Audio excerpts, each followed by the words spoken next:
O Fortaleza teve uma atuação memorável na Libertadores.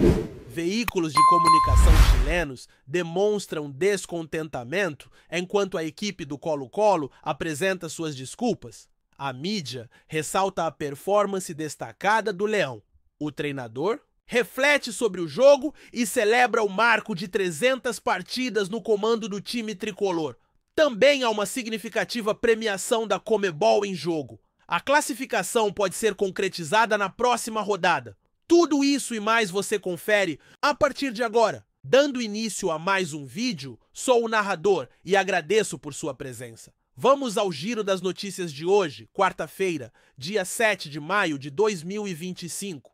Na noite anterior, o Fortaleza enfrentou a equipe chilena Colo-Colo em um embate que fez parte da quarta rodada da fase de grupos da Conmebol Libertadores de 2025. O Leão conquistou uma vitória histórica, aplicando 4-0 no time chileno, o que garantiu sua posição entre os classificados para a próxima fase. Atualmente, o Fortaleza ocupa a segunda posição, empatado em pontos com o líder, que também triunfou fora de casa com um placar de 4-0. Dessa forma, o Leão permanece atrás apenas no critério de saldo de gols, mas a situação está favorável para uma possível classificação na próxima rodada, que ocorrerá na terça-feira seguinte contra a equipe do Bucaramanga no Castelão. Antes de prosseguirmos com as notícias, que são numerosas, neste vídeo de hoje, convido você a se inscrever no canal. Se já for inscrito, compartilhe o link visível na barra de endereço do seu navegador. Mande para todos os grupos de WhatsApp do Fortaleza e convide a galera a conhecer nosso trabalho. Agora, vamos às notícias do vídeo de hoje, sem mais delongas, pois ontem o Leão obteve uma goleada impressionante de 4-0 sobre o Colo. Se não fosse pelo goleiro e algumas decisões equivocadas do ataque do Fortaleza, que perdeu várias chances, o resultado poderia ter sido ainda mais expressivo. A manchete de um dos jornais destacou: Fortaleza goleia Colo-Colo por 4-0 no Castelão e assume a vice-liderança do grupo e da Libertadores. O tricolor foi imbatível, marcando 3 gols somente no primeiro tempo. Os gols do Leão foram feitos por Breno Lopes aos 25 minutos, Marinho aos 30 e Daverson aos 39, todos na primeira etapa. Lucero ampliou aos 39 do segundo tempo. Com esse resultado, o tricolor acumulou 7 pontos. E agora? É o vice-líder do grupo E, perdendo no saldo para o líder, que tem 6-4. O próximo compromisso do Fortaleza na Libertadores será na terça-feira da próxima semana, no mesmo horário, às 9h30 da noite, na Arena Castelão, contra a equipe do Atlético Bucaramanga.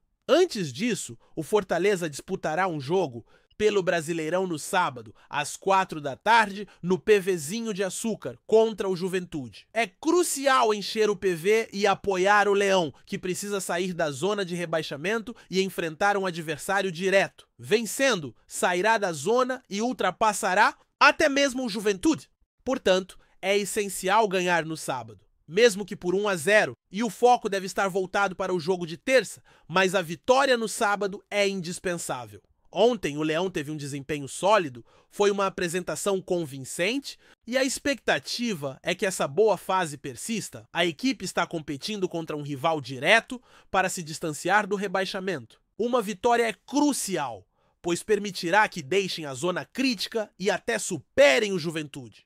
Assim, ganhar no sábado, mesmo que por 1-0, é fundamental e a concentração já deve estar voltada para o desafio de terça-feira. É fundamental triunfar. Ultimamente, o time tem mostrado um desempenho positivo, com uma apresentação convincente. Observando nas redes sociais, alguém comentou que foi uma resposta esperada, destacando uma atuação vibrante, com boas jogadas ensaiadas, ultrapassagens, finalizações, marcação incisiva e pressão. Aspectos que não haviam sido vistos anteriormente. O desempenho realmente reflete nossa essência. A equipe demonstrou determinação e habilidade em campo. É animador pensar na possibilidade de essa formação voltar a exibir um bom futebol, especialmente com a entrada de novos jogadores prevista para o meio do ano. Um atleta teve uma atuação impressionante, sendo, em minha visão, um dos melhores em campo. Outro jogador também se destacou, mostrando-se mais direto e participativo. Um zagueiro vem apresentando um desempenho impressionante, tornando-se um verdadeiro muro defensivo. Sua leitura de jogo é admirável, com antecipações certeiras e firmeza ao lidar com a bola. É essencial que a equipe encontre formas de valorizar ainda mais esse defensor, renovando seu contrato por um tempo prolongado, já que ele tem se mostrado uma autêntica revelação. É gratificante ver mais um integrante da base conquistando espaço no elenco principal, especialmente em uma posição tão exigente como a de zagueiro. Portanto, ele é um grande destaque, titular absoluto e um verdadeiro líder na defesa. Antes de avançar com as novidades sobre a partida, é necessário mencionar que um clube argentino derrotou outro por 4-0, assumindo a liderança do grupo, que também inclui nossa equipe. A situação que venho discutindo em vídeos recentes começa a se concretizar. Com a vitória sobre um time chileno, a equipe pode garantir sua classificação na próxima terça-feira, assim como o time argentino que se beneficiou da recente goleada. Nos últimos dias, já venho destacando que a situação atual é bastante favorável. Com a vitória sobre o time chileno, a equipe pode se classificar na rodada seguinte, assim como o time argentino, que também obteve uma goleada. Eles superaram outro clube colombiano e agora jogam em casa. Se vencerem, estarão garantidos na próxima fase. Da mesma forma, se nossa equipe triunfar sobre o time colombiano, também estará assegurada na próxima etapa. Vamos observar os possíveis cenários. A equipe ocupa a segunda posição, com a mesma pontuação que o argentino, mas está atrás no saldo de gols. Caso vençam o time chileno, já estarão classificados. Se vencerem o time colombiano, alcançarão 10 pontos e não poderão ser ultrapassados, enquanto os colombianos ficariam com 5. O time chileno, mesmo que vença o argentino fora de casa, também ficaria com 5 pontos e não poderia superar nossa equipe, pois terá um jogo a mais. Esse é o cenário mais otimista para a equipe, que chegaria à rodada final lutando pelo primeiro lugar de seu grupo, o que é vital para a chave do mata-mata. Se houver um empate com o time colombiano, tudo dependerá da última rodada e precisaremos cumprir nosso papel, além de acompanhar o jogo entre o time chileno e o outro clube colombiano. Agora, se perdermos, a equipe cairá para a terceira colocação e terá que decidir tudo na última rodada fora de casa contra o time argentino. Portanto, a solução é simples, é preciso vencer. Se vencer, estará tudo resolvido. Em seguida, será necessário acompanhar o outro jogo, que, se não me falha a memória, ocorrerá um dia depois, na quarta-feira à noite. Assim, se triunfarmos, na terça já estaremos classificados e um dia depois teremos um embate entre os dois times. Não tenho certeza se é antes do nosso, mas acredito que seja um dia depois, na quarta-feira, exatamente. Deixa eu checar aqui, pronto, quarta-feira, às 9h30 da noite. Então eles venceram na terça e já estão classificados. Um dia depois teremos Haas e Colo-Colo. Haas e Colo-Colo, peço desculpas, apenas para que possamos acompanhar como ficará o resultado e onde o Haas, desculpe, vai terminar, se em primeiro ou segundo, mas o Fortaleza já estaria assegurado. Portanto, é só vencer o Bucaramanga. Que situação favorável para o Fortaleza, não é mesmo? O Leão, com a vitória de ontem, garantiu uma premiação significativa, em torno de 300 mil, 1.700.000, pela vitória contra o Colo-Colo. Excelente! Dando seguimento à nossa conversa, é importante trazer uma notícia relevante. Ontem, ao divulgar sua escalação, o Fortaleza também liberou o boletim do departamento médico e o zagueiro Emmanuel Brit voltou a ser relacionado. Esteve no banco de reservas após mais de 40 dias afastado. É maravilhoso tê-lo de volta, não acha? Ele é um atleta extremamente essencial para o time do Fortaleza e retorna para os próximos jogos. Quem sabe, aos poucos, ele comece a entrar em campo, talvez no Brasileirão, para ajudar a preservar o Leão nas demais competições e retomar seu espaço, que havia perdido. O Brit é uma peça fundamental, mas o Kusevich está se destacando bem. O David Luiz também e o Mancha nem se fala. Portanto, vamos observar qual será o papel do Brit. Mas é realmente bom tê-lo disponível novamente? Vamos conferir como a imprensa chilena está repercutindo. Cada manchete mais intrigante que a outra. No diário AES do Chile, o Colo-Colo une forças com o Brasil e enfrenta um fracasso na Copa Libertadores. Em uma apresentação bastante desapontadora, o time foi derrotado por 4-0 pelo Fortaleza e agora Razi Bucaramanga, os Los Albos, não têm margem para erro, ou seja, não podem vacilar mais nos confrontos contra Razi Bucaramanga. Outro site trouxe uma manchete bem impactante que mencionou um pedido de desculpas. O que ocorreu foi realmente vergonhoso. Um jogador se manifestou dizendo que precisa pedir desculpas aos torcedores. Uma manchete que se destacou foi a de um jogador que trouxe um enfoque sobre outra questão, pois a manchete principal é sobre o pedido de desculpa. Ele se referiu a uma situação constrangedora que aconteceu e disse que deve se desculpar ao público. A primeira manchete analisava a vitória do Fortaleza e a derrota do Colo-Colo, e agora traz a informação de que o capitão da equipe está se desculpando pela humilhação que o Colo-Colo sofreu. Ele afirma que o time precisa melhorar e começar a conquistar vitórias, pois sem isso a situação se torna insustentável. É importante frisar que a classificação depende tanto deles quanto dos outros clubes. Assim, o cenário para o Colo, com o pedido de desculpas pela goleada sofrida para o Fortaleza, é desafiador. Em outro site, a manchete diz que o Colo-Colo protagonizou uma situação embaraçosa no Brasil ao se despedir da Libertadores após a derrota por 4-0 frente ao Fortaleza. Essa é considerada a pior atuação da equipe desde a chegada do técnico Jorge Almiron. O time se mostrou desorganizado e vulnerável defensivamente e perdeu de forma clara para um adversário que não vencia desde março. O campeão chileno ocupa a última colocação em seu grupo. Outra manchete interessante enfatizou o pesadelo do Colo-Colo, que foi derrotado por uma expressiva goleada diante do Fortaleza no Brasil, caindo por 4-0 para a equipe de Juan Martín Luciro. A repercussão nos veículos chilenos é intensa e a análise da mídia local foi bastante interessante, apresentando muitos detalhes que merecem ser considerados. Um portal mencionou que foi uma noite para afastar a crise e relembrar o ponto forte do Fortaleza. Assim, o time conseguiu superar o Colo-Colo, consolidando um resultado favorável. É importante notar que o Fortaleza não vencia uma partida desde o dia 29 de março, e essa longa sequência sem triunfos não incomodava apenas pelos resultados, mas também pelo desempenho aquém do esperado em muitos dos 10 jogos realizados nesse período. Na terça-feira tudo foi diferente.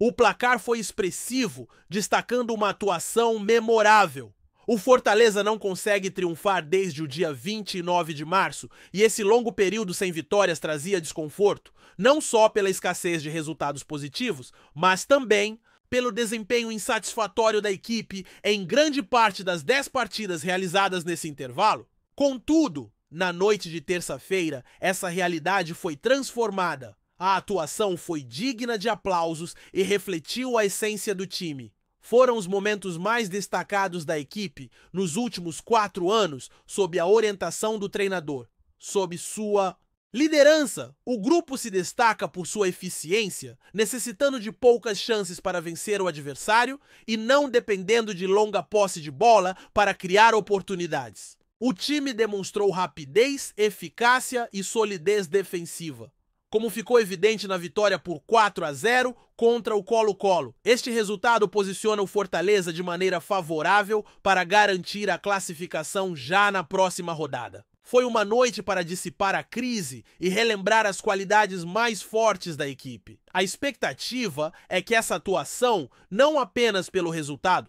mas especialmente pela apresentação, sirva como um parâmetro para o restante da temporada, sobretudo nos próximos 2 jogos em casa que precisam ser conquistados. Foi mencionado que o Fortaleza teve os melhores 45 minutos em um longo período, destacando um primeiro tempo excepcional, com 3-0 sobre o Colo-Colo, em uma exibição bastante consistente e autoritária, apresentando um coletivo mais organizado e intenso, além de jogadores individuais se destacando e decidindo a partida. Esse é o Fortaleza que se espera e exatamente isso foi demonstrado.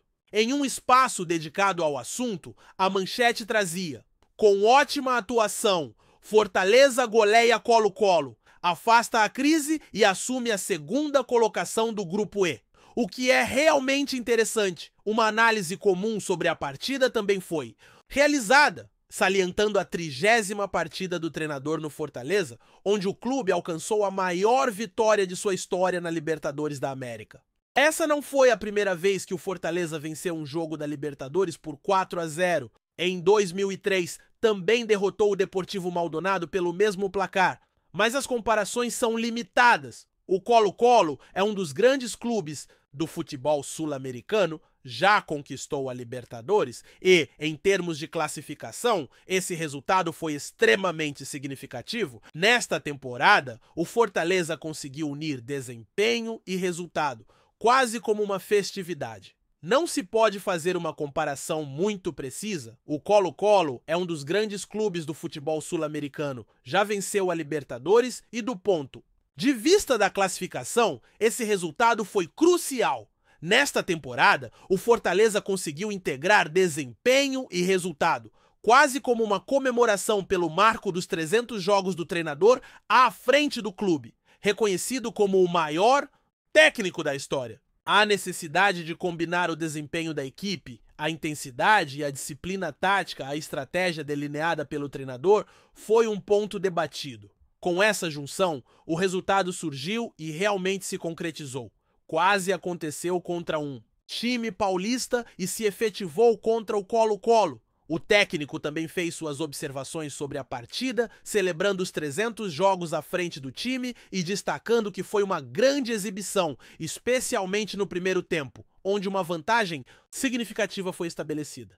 Ele frisou que a pressão foi bem implementada, conseguindo anular os principais jogadores do Colo-Colo. E a partir dessa pressão, o jogo se desenrolou. Enfatizou a relevância dos gols, iniciando com uma bela jogada, seguido por outro gol que também foi notável. Ele comentou que é essencial que os atacantes marquem gols, como ocorreu no segundo tempo com outro jogador.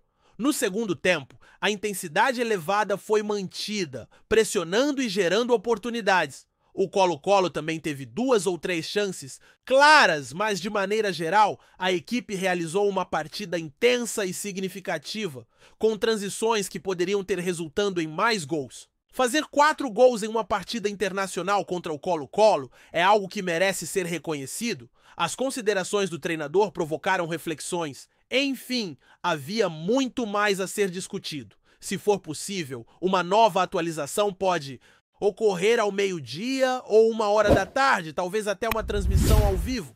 A expectativa é continuar a comunicação em breve. Gostou da informação? Deixe seu like, compartilhe com os amigos e comente sua opinião sobre o que está rolando no esporte. Quer saber mais sobre seu time favorito? Continue acompanhando o Nordeste Sport News.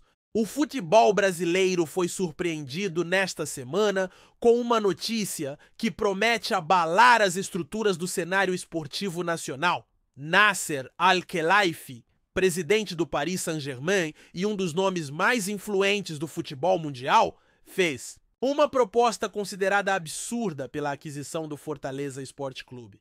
A informação caiu como uma bomba no meio esportivo, gerando reações imediatas de torcedores, dirigentes e especialistas do setor. Al-Khelaifi, que também é presidente da Bain Media Group e figura central nas decisões da UEFA e da ECA, Associação de Clubes Europeus, demonstrou interesse direto no clube cearense, que nos últimos anos tem se destacado como uma das instituições mais bem geridas do futebol brasileiro. Sob o comando de Marcelo Paes, o Fortaleza cresceu exponencialmente em organização financeira, estrutura esportiva e desempenho em campo, atraindo a atenção do mercado internacional. Segundo fontes ligadas à negociação, o valor ofertado por Al-Khelaifi ultrapassa a casa dos 800 milhões de euros, o que seria uma das maiores transações envolvendo um clube brasileiro na história. Ainda que os detalhes não tenham sido oficialmente confirmados, especula-se que a proposta incluiria não apenas a aquisição da Sociedade Anônima do Futebol, SAF, mas também investimentos em infraestrutura, centro de treinamento e categorias de base. O objetivo seria transformar o Fortaleza em uma potência do futebol sul-americano, com intercâmbio direto com o PSG e possível rota para talentos brasileiros chegarem ao futebol europeu. A proposta, embora vista como absurda por alguns analistas, pelo montante envolvido, reflete uma tendência crescente de clubes estrangeiros e especialmente de investidores do Oriente Médio em buscar ativos no futebol latino-americano, onde ainda é possível encontrar clubes com grande potencial de valorização e engajamento popular. No caso do Fortaleza, a paixão de sua torcida, o Estádio Castelão como palco de grandes espetáculos e a estabilidade administrativa recente tornam o clube um alvo atraente para projetos ambiciosos. A diretoria do Fortaleza ainda não se pronunciou oficialmente sobre a proposta, mas fontes internas indicam que o assunto está sendo tratado com cautela. Internamente, há o reconhecimento do impacto financeiro positivo que a entrada de um investidor como Al-Khelaifi poderia trazer. Mas também existe a preocupação com a preservação da identidade do clube e a autonomia de sua gestão. Enquanto isso, os torcedores vivem entre a euforia e o receio. Nas redes sociais, a torcida tricolor se divide entre os que sonham com contratações de peso e um novo patamar esportivo, e os que temem que o clube perca suas raízes. Independentemente do desfecho, o interesse de Nasser Al-Khelaifi pelo Fortaleza mostra que o futebol nordestino está definitivamente no radar global, e que o Leão do Pice pode estar prestes a escrever um novo e revolucionário capítulo em sua história. Obrigado por assistir ao Nordeste Sport News. Se você quer estar sempre atualizado sobre o que acontece no futebol do Nordeste, inscreva-se no canal e junte-se à nossa torcida. Até a próxima e que venham mais vitórias para os nossos times.